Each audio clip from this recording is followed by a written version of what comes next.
Network News. Samantala, ang PNP handang ipatupad ang warrant of arrest mula sa ICC kay Senator Bato de la Rosa kapag mayroon ng court order. Kasama mo sa balita si Rajman Marjo Domingo. RMN Live Report.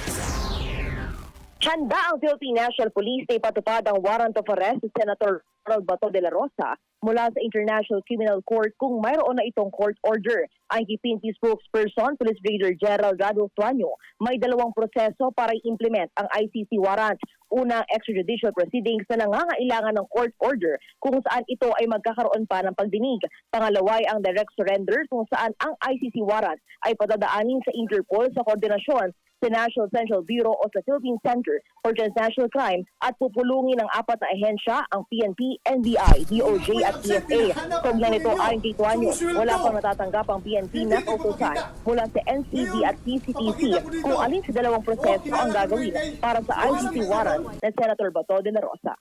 Hintayin lang po natin yung magiging tatawag po sa atin ng NCB, PCTC kung ano pong approach ang gagawin po natin dito. Either extradition proceedings or yung direct surrender. Sa ngayon po, wala po tayong direct information kung ano po dito ang i-implement sa ICC warrant na mag-Senator Bato de la Rosa.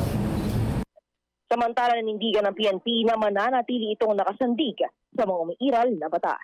Kasama mo sa BZXL Armen Manila, Rajman Margie Domingo, Tatak RMN. RMN Network News.